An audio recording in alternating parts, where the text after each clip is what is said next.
Bonjour tout le monde. Je suis heureux d'être ici avec vous, d'avoir été invité par Projet Ambition Québec. Je vous remercie pour, en fait, avoir la chance de discuter, de partager des idées, des initiatives, d'outils de démocratie participative, de changements qu'on peut appliquer à l'échelle municipale. Aujourd'hui, en fait, je vais essayer de vous présenter en quelque sorte une boîte à outils issue de diverses expériences, de réflexions, de choses que j'ai lues, mais aussi différents processus que j'ai observé aussi dans différentes villes à travers le monde. Donc, je vais vous montrer des exemples, on pourrait dire, exotiques, un peu inspirés de l'Europe ou un peu des États-Unis ou d'autres endroits pour vous donner un peu de l'inspiration, soit en tant que citoyen, citoyenne, pour faire pression sur les élus municipaux pour amener des changements, ou sinon, si vous vous portez candidat, candidate, je pense qu'il y en a peut-être beaucoup ici, des choses que vous pourriez peut-être aussi essayer d'adopter, d'instaurer une fois au pouvoir, si vous gagnez les prochaines élections, pour amener du changement dans vos municipalités.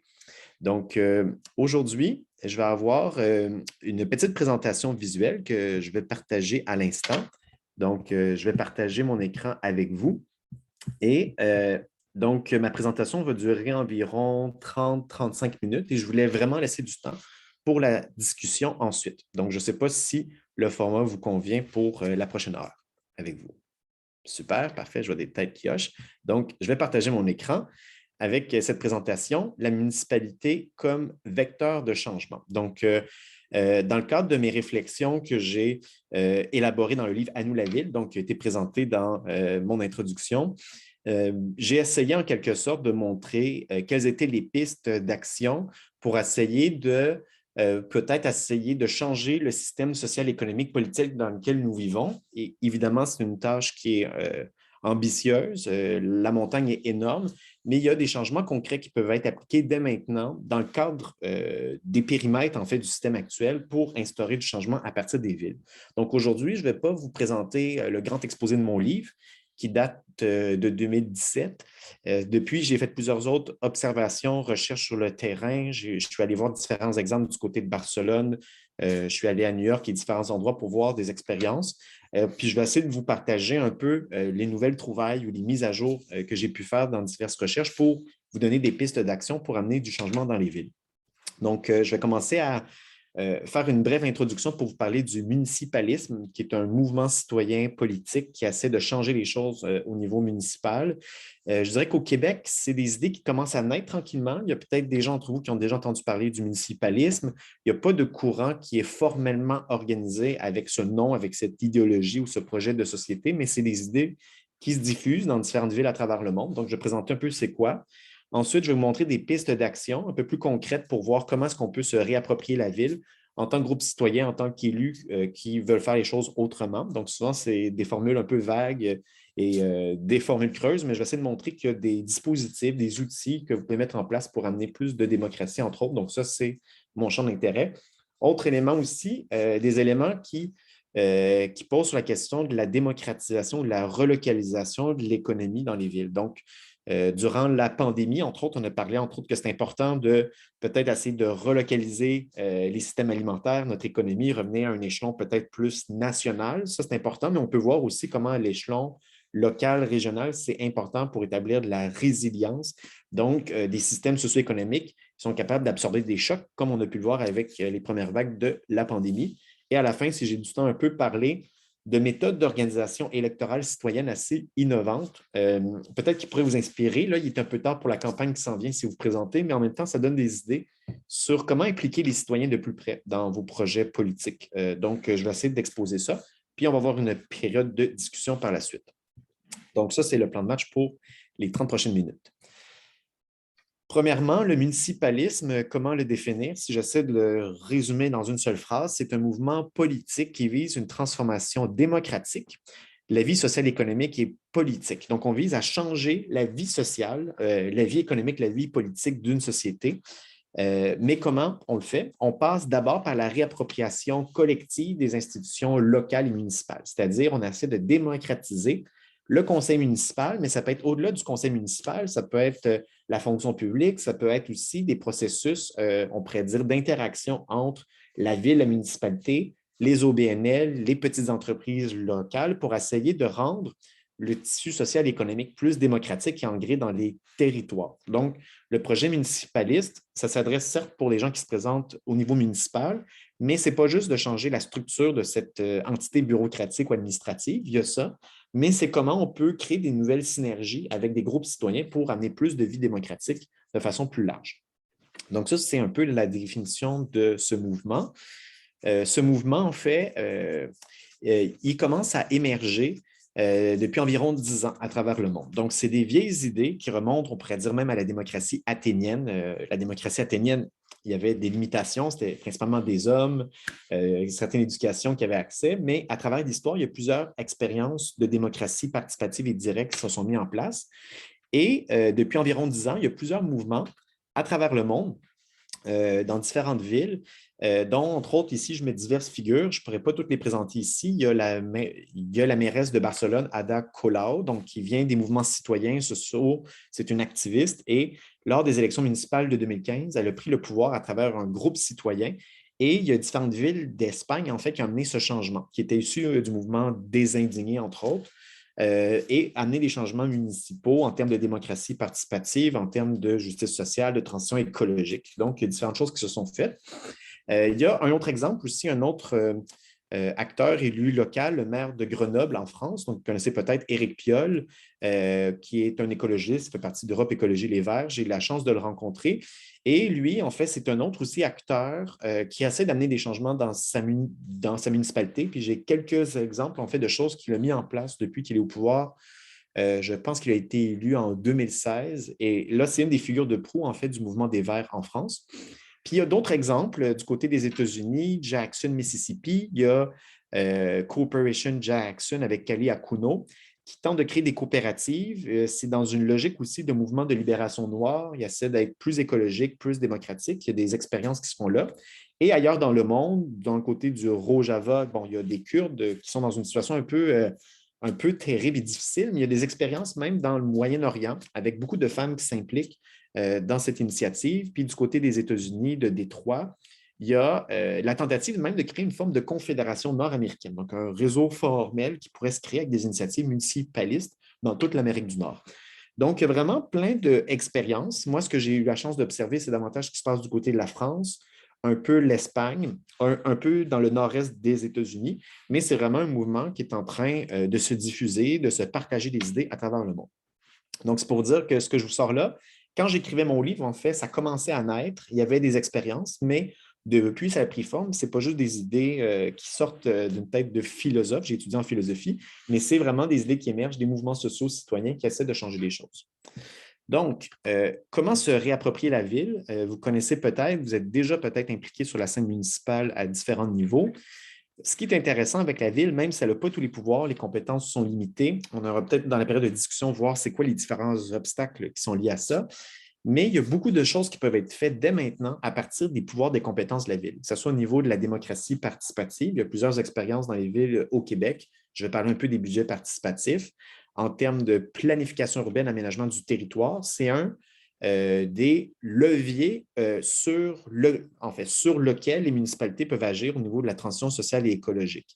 Les systèmes de transport, la voirie, la circulation locale, transport. Une ville ne contrôle pas toutes ses routes. Des fois, il y a des grandes artères de juridiction provinciale, fédérale ou autre, mais il y a quand même un pouvoir qui peut être exercé par les villes au niveau de l'économie locale, l'environnement, la culture, le logement, la vie communautaire, les espaces publics. Donc, il y a beaucoup de compétences et de marge de manœuvre pour expérimenter des choses à l'échelle municipale. Puis vous êtes probablement au courant, je vais vous donner des exemples concrets aujourd'hui. Mais la vision du municipalisme, en gros, c'est de dire, compte tenu de la crise du climat qu'on vit à l'heure actuelle, des inégalités sociales, le vivre ensemble, il y a plein d'enjeux qui touchent la société puis qui se répercutent à l'échelon municipal. Et là, il y a deux grandes visions qu'on pourrait distinguer. D'une part, une vision minimaliste qui dit que la ville, sa principale fonction, c'est de s'occuper de la voirie, s'occuper du déneigement ordures, de garder un compte de taxes bas pour les contribuables, puis on doit s'occuper de ce qui relève de la municipalité, puis les autres enjeux de société, d'éducation, santé, immigration, ça touche les autres niveaux de gouvernement.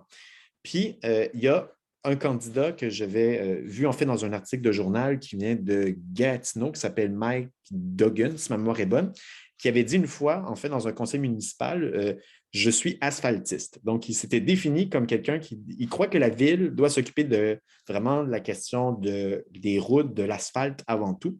Elle ne doit pas s'occuper des bibliothèques, de démocratie participative, de transition écologique. Ce n'est pas son champ de compétence. On s'occupe de l'asphalte, puis c'est bien comme ça. Le municipalisme, c'est plutôt la vision opposée, c'est de dire, mais la ville doit se mêler un peu de tous ces dossiers parce que ça touche la vie des citoyens et des citoyennes dans cet environnement et il y a plusieurs leviers de pouvoir. Donc, la ville doit se mêler de tous ces différents enjeux, même parfois ce qui déborde un peu dans son champ de compétences. Parfois, évidemment, ce n'est pas facile à faire, mais elle peut prendre des positions et faire pression sur d'autres niveaux de gouvernement pour essayer de changer les choses. Donc, c'est juste pour vous dire un peu la philosophie générale, le municipalisme, c'est de dire une fois qu'on est au pouvoir, on ne va pas pouvoir tout changer les choses du jour au lendemain. Des changements, ça prend du temps. Il y a beaucoup d'obstacles, de contraintes. Il faut créer des coalitions. Mais au final, ce qu'on vit, c'est quand même un changement qui va permettre de viser différents principes d'écologie, d'entraide et ainsi de suite. À ce niveau-là, peut-être, je pense qu'il me manque une diapositive que j'ai passée ici. Les grands principes du municipalisme qu'on retrouve, il y a la question de la démocratie. Donc, la démocratie, pour ce mouvement-là, ils vont dire la représentation est extrêmement importante. Parfois, c'est un peu en crise. Il ne faut pas rejeter le rôle d'élu, compagnie, mais ce n'est pas assez. Il faut combiner la représentation des élus municipaux avec des mécanismes de démocratie participative directe pour impliquer les citoyens, avoir une forme de partage du pouvoir avec différentes décisions. Donc, ça, c'est quelque chose de vraiment important. D'autre part, la question de la décentralisation. Donc, c'est un mouvement qui réclame généralement plus de pouvoir au niveau des villes. Il faut qu'il y ait une décentralisation du pouvoir. Certes, on ne pourrait pas penser qu'au Canada, dans la structure dans laquelle on est, qu'on va pouvoir du jour au lendemain tout décentraliser les pouvoirs vers les villes. Il y a des pouvoirs, peut-être que c'est bien que ce soit un autre échelon provincial ou plus large, mais c'est un mouvement qui réclame généralement plus d'autonomie, de marge de manœuvre pour les municipalités. Et même au sein d'une grande ville, comme par exemple la ville de Québec, de Montréal, on pourrait dire qu'on va décentraliser le pouvoir vers des conseils de quartier qui pourraient être des instances de démocratie participative pour les gens aussi. Autre élément qu'il faut prendre en considération, le municipalisme, c'est un mouvement que même s'il plaide pour le fait de revenir à une plus petite échelle, ce n'est pas un mouvement qui pourrait être strictement, on pourrait dire, localiste, c'est-à-dire qu'on doit tout faire au niveau de la municipalité, puis on doit se foutre de ce qui se passe autour. C'est un mouvement aussi qui dit qu'il faut créer des liens de solidarité entre les différentes villes, villages et différentes régions, que ce soit à l'échelle du Québec. Donc, le projet Ambition Québec, c'est un projet qui est d'envergure nationale au Québec, mais qui pourrait aussi s'inspirer, créer des liens de collaboration avec d'autres villes ailleurs dans le monde pour essayer de s'inspirer. Et le mouvement municipaliste, un mouvement qui est internationaliste aussi, qui dit, bien, on crée des alliances entre les villes dans un même pays et après ça, dans différents pays entre eux. Puis c'est vraiment un mouvement de partage d'idées, de connaissances. Autre élément, la justice sociale. Donc, comment ça s'implante dans une ville, ce n'est pas la même chose qu'à d'autres niveaux de gouvernement, mais c'est un principe qui est au cœur. Transition écologique et entraide aussi. Donc, ici, j'ai énuméré les grandes idées directrices, disons, de ce mouvement. Puis ensuite, on va voir comment ça peut se traduire dans des exemples concrets. Donc, au niveau de la démocratie participative, ici, j'ai identifié peut-être 5 pôles qui peuvent être expérimentés dans vos municipalités.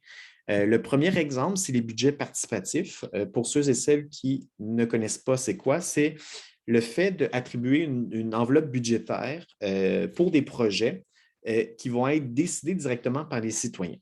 Donc, moi, de mon côté, j'ai fait 2 petites recherches avec des budgets participatifs à Montréal qui ont été expérimentés à l'échelon d'arrondissement, donc Hochelaga, Maisonneuve-Mercier et Huntsic, Cartierville. Par la suite, la Ville de Montréal a fait aussi un budget participatif au niveau de la ville-centre, au niveau de la transition écologique. Et dans chaque cas, en fait, c'est qu'on met une enveloppe budgétaire. Des citoyens et citoyennes peuvent émettre des idées, soit en ligne, soit dans différents ateliers participatifs. Après ça, on voit quels sont les projets qui sont admissibles, combien ça coûte. On fait un tri, un ménage. On en retient peut-être une dizaine ou plus et on les met au vote. Et ensuite, c'est un vote, en fait, qui est une forme de démocratie directe et c'est les projets qui sont retenus par les citoyens par la suite. Le vote peut se faire en ligne, peut se faire sur papier et ces budgets participatifs, en fait, ils ont été expérimentés dans une vingtaine de villes au Québec. Donc, si jamais vous voulez expérimenter ce forme de dispositif-là, il y a environ 1500 villes à travers le monde qui ont mis en place des budgets participatifs. C'est une forme, en fait, c'est comme un petit carré de sable que vous pouvez mettre en quelque sorte pour dire avant qu'on démocratise de A à Z toute la ville, on peut peut-être essayer de stimuler la participation citoyenne. C'est quelque chose qui peut être mis en place. Et si vous voulez avoir un peu de référence, il y a le Centre d'écologie urbaine de Montréal, qui est une organisation à but non lucratif qui a développé cette expertise pour accompagner des municipalités vers les budgets participatifs. Donc, ça, c'est quelque chose qui existe. Conseil de quartier, il y en a dans la ville de Québec. Ils n'ont pas beaucoup de pouvoir, c'est des instances consultatives. Il y en a, je pense, aussi à Rouyn-Noranda, si ma mémoire est bonne, mais c'est des instances de démocratie de proximité qui peuvent être envisagées pour des territoires un peu plus grands aussi, qui permet de dire qu'il y a le conseil municipal, mais dans une échelle de proximité, on peut avoir des conseils de quartier. Et en France, par la loi, c'est obligatoire pour les villes de 80 000 habitants et plus. Donc, ils ont tous des conseils de quartier et ça peut être des citoyens qui sont élus, tirés au sort, des représentants de la société civile, il peut y avoir des élus qui siègent, mais c'est des instances de concertation locale, puis on peut leur attribuer des budgets, des pouvoirs aussi. Donc, c'est une façon de créer ces petits espaces de démocratie participative près des gens. Donc, c'est un autre exemple. Vous n'êtes pas obligé, je dirais, d'appliquer toutes ces choses que je vous dis aujourd'hui. C'est une boîte à outils.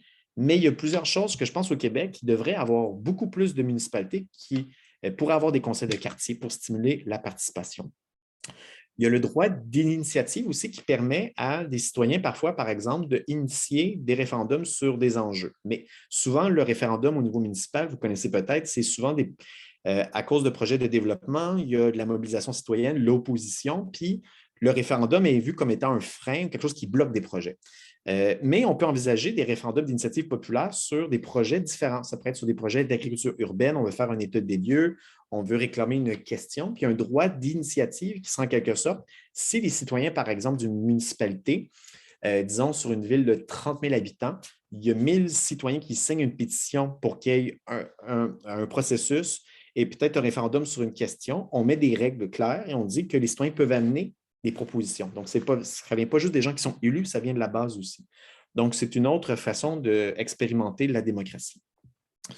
Autre élément aussi, je vais montrer un outil par la suite de démocratie numérique qui peut être utilisé de plus en plus. On a vu avec la COVID, et là, on fait une conférence à distance, un atelier formation.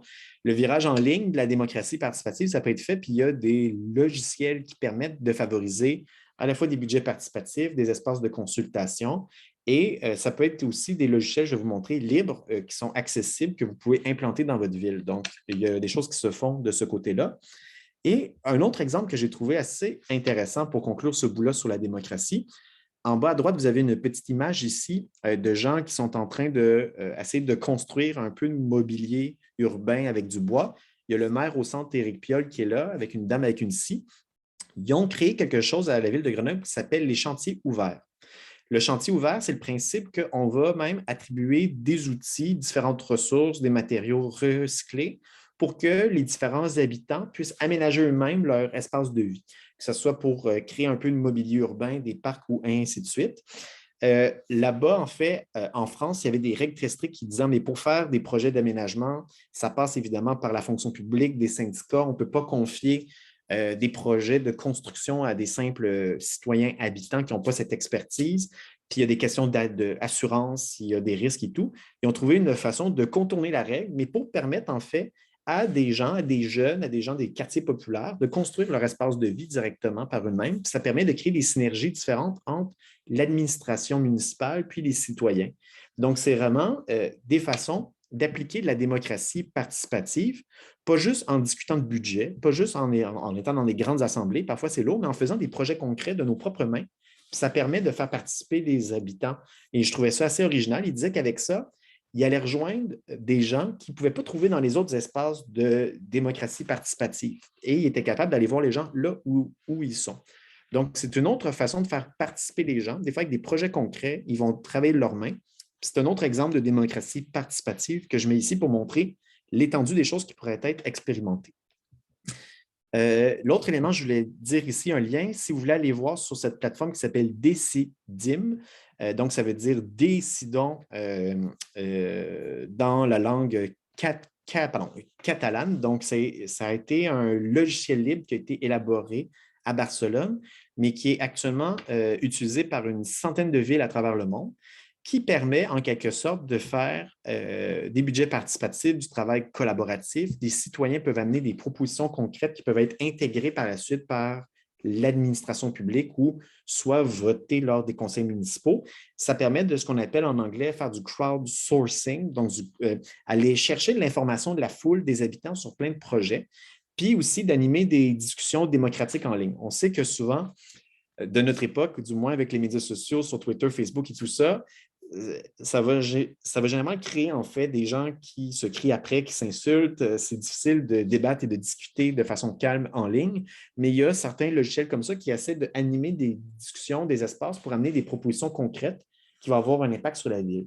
Donc, si vous voulez essayer d'innover en termes de logiciel de démocratie participative, c'est quelque chose qui est libre, qui est ouvert. Si vous avez des informaticiens compétents dans votre municipalité, vous pouvez dire, mais il y a des services, vous pourriez implanter ce logiciel puis essayer de voir comment ça pourrait être mis en place par la suite. Donc, c'est quelque chose qui se fait. Ce n'est pas le logiciel propriétaire, ça ne coûte rien, juste peut-être le temps pour réinstaller la chose. Et ensuite, pour des gens qui animent cette plateforme, c'est des choses qui peuvent être faites aussi. Donc là, je vous ai donné beaucoup d'éléments en termes de démocratie participative, mais c'est pour vous montrer qu'il y a plusieurs outils disponibles. Des fois, il faut prioriser les choses. On commence par un, on teste, on regarde, mais il y a beaucoup d'éléments qui vont permettre d'ouvrir la boîte noire de l'administration municipale, du conseil municipal, pour faire participer les gens par la suite. Autre élément que j'aimerais aussi amener comme idée à explorer, c'est l'idée des biens communs. Donc, l'idée des biens communs, au Québec, le vocabulaire des communs n'est pas très répandu, mais grosso modo, ça ressemble, on pourrait dire, aux OBNL, aux projets collectifs, qui ne sont pas de l'ordre de la propriété privée ou de l'entreprise privée individuelle classique, mais qui ce n'est pas non plus de la propriété publique ou étatique ou municipale. C'est quelque chose qui est entre les deux. C'est la façon de gérer ensemble des espaces, des bâtiments, des lieux, des outils de façon partagée. Donc, c'est vraiment l'idée que des gens vont se regrouper pour partager des choses, puis ils vont établir des règles pour être capables de faire fonctionner ces choses et de les préserver. Ça peut être pour préserver disons, des espaces verts. De plus en plus, ce qui arrive, on développe des fiducies foncières communautaires ou des fiducies d'utilité sociale. Ça existe dans le droit québécois. Ça permet, par exemple, de protéger un lieu, un espace contre la spéculation immobilière. Ça peut permettre de protéger les terres agricoles, par exemple. Donc, c'est comme on confie un terrain public, mais on va le donner non pas à une entreprise privée, mais à une OBNL qui va avoir un bail amphithéotique qui va durer 99 ans pour assurer la préservation de cet espace-là pour une finalité sociale, environnementale ou autre. Et ça peut être appliqué, ce principe des biens communs, à la fois pour la gestion de bâtiments, pour des logiciels libres. Oui, Wikipédia, vous connaissez peut-être, la plus grande encyclopédie en ligne, c'est un bien commun. Ce n'est pas une entreprise qui gère ça, ni un gouvernement, c'est des millions d'utilisateurs qui gèrent ensemble cette ressource culturelle et intellectuelle. Et les biens communs, en fait, on peut les développer dans différents milieux. Et dans le courant municipaliste, on dit, hey, on pourrait créer des communs à différents endroits, les protéger, reconnaître, créer des collaborations entre les municipalités et les biens communs. Donc, je vais vous donner des exemples concrets ici de ce que ça implique. Bâtiment 7, par exemple, que vous connaissez peut-être certaines personnes, qui est un bien commun qui comprend plusieurs OBNL coopératives. Il y a un projet dans Rosemont qui s'appelle Celsius, qui est piloté par une organisation citoyenne qui s'appelle Solon. Et c'est un projet de géothermie dans une ruelle. Donc, on creuse des trous et là, ça permet de produire de la chaleur pour différents habitants autour et c'est géré par une coopérative. Et là, il y a, par exemple, la coopérative de Milton Park, qui est comme une forme de parc de logement coopératif et d'OBNL à Montréal, aussi qui permet de protéger cet espace-là à long terme. Donc, c'est différents exemples. Du côté de Montréal, je suis ici beaucoup montréalocentré, mais il y en a en France, à Paris, à différents endroits aussi, tout ce qu'on appelle l'urbanisme transitoire, aménager des espaces publics. De mon côté, même, je suis en train d'accompagner une municipalité à Hawkesbury, donc du côté de l'Ontario francophone. Et il y a le projet de créer cet urbanisme transitoire, aménager des places publiques qui sont pilotées généralement ça peut être par les entreprises privées, mais parfois par des OBNL, des groupes citoyens qui vont faire usage d'un espace. Donc, ça va être une forme de partenariat entre la ville et entre ce groupe citoyen pour aménager des espaces. Donc, ça, c'est d'autres exemples. Puis là, je mets des images, je ne pourrais pas toutes les mettre, mais ça permet d'animer la ville et de gérer des infrastructures, des espaces publics par et pour les gens. Puis ça permet de stimuler par la suite à la fois la vie culturelle, c'est des espaces de consommation. Les gens peuvent acheter des choses. Des fois aussi, c'est des espaces accessibles pour tout le monde. En temps de COVID, on sait qu'on a besoin d'aller beaucoup jouer dehors, aller être à l'extérieur. On est enfermé chez nous. Donc, c'est des espaces qui permettent d'animer la vie. C'est d'autres exemples qui peuvent être gérés comme des biens communs par ailleurs.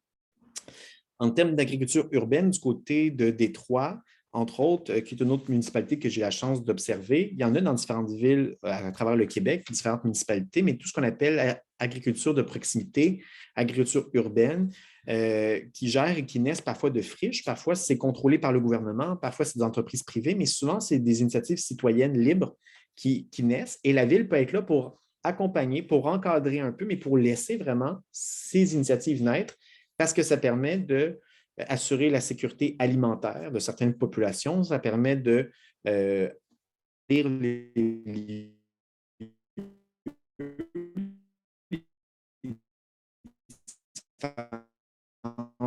soit que ça parte dans leur propre initiative à elles,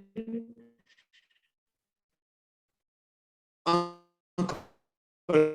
collaboration avec des citoyens, mais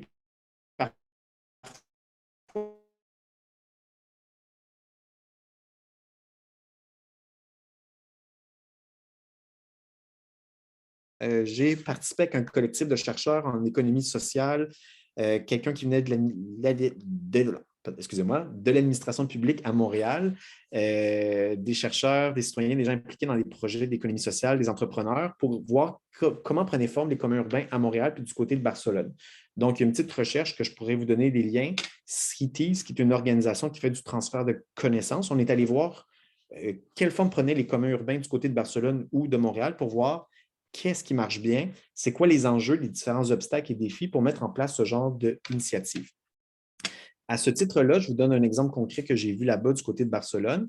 Il y a un grand complexe industriel abandonné qui appartenait à la municipalité. Elle prévoyait initialement la confier à un promoteur immobilier pour la transformer en espace de location de condos et autres choses. Finalement, il y a eu une grande mobilisation citoyenne qui a fait en sorte que finalement, ce bâtiment public, qui est très large, appartient encore à la ville officiellement, mais ils ont établi une forme de partenariat avec un contrat sur 30 ans. Au lieu d'être un PPP, on pourrait dire partenariat public-privé, c'est un PPC, partenariat public collectif. Et là, c'est géré par différentes associations d'habitants, des coopératives qui gèrent cet espace-là. Et à l'intérieur de ça, il y a un incubateur d'entreprises qui sont des entreprises de start-up dans le milieu numérique et qui sont des entreprises de coopératives qui développent des initiatives qui ont des effets bénéfiques sur la communauté.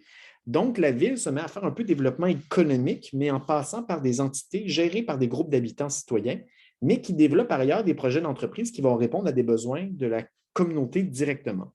Donc, vous pouvez voir parfois qu'on crée des communs, on crée ça, la ville permet d'assurer la préservation à long terme de cet espace. Dans ça, naît des espaces où peuvent naître, émerger des innovations sociales et économiques et technologiques qui vont par la suite avoir un impact positif sur la communauté.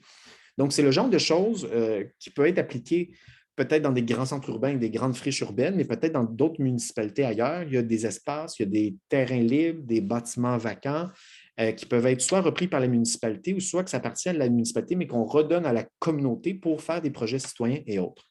Donc, c'est pour vous montrer qu'il y a plusieurs options possibles. L'autre élément, peut-être, là, j'arrive à la fin de ma présentation, en vue aussi d'assurer des services publics de qualité à travers le monde, il y a tout un mouvement qu'on appelle en fait le mouvement de remunicipalisation. Qu'est-ce qu'on entend par là? C'est que historiquement, les municipalités au Québec, par exemple, le système de voirie, d'égouts, même d'éclairage public, c'était des compagnies privées au 19e siècle qui avaient mis ça en place. Et progressivement, avec le temps, au cours du 20e siècle, ça a été municipalisé, c'est-à-dire c'est devenu de propriété publique gérée par la ville.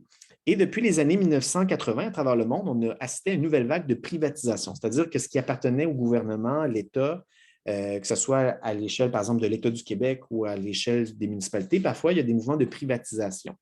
Et là, il y a tout un mouvement depuis environ les 20 dernières années, de plus en plus de villes qui avaient, disons, privatisé leur eau. Au Québec, ce n'est peut-être pas l'enjeu de l'eau parce que c'est souvent de compétences municipales, mais bon, ça coûte cher et ainsi de suite, mais il y a un mouvement de retour vers une gestion publique municipale de certains biens et même aussi la création d'entités, d'entreprises municipales, de sociétés d'État, on peut dire, mais à l'échelle municipale pour assurer différents types de biens.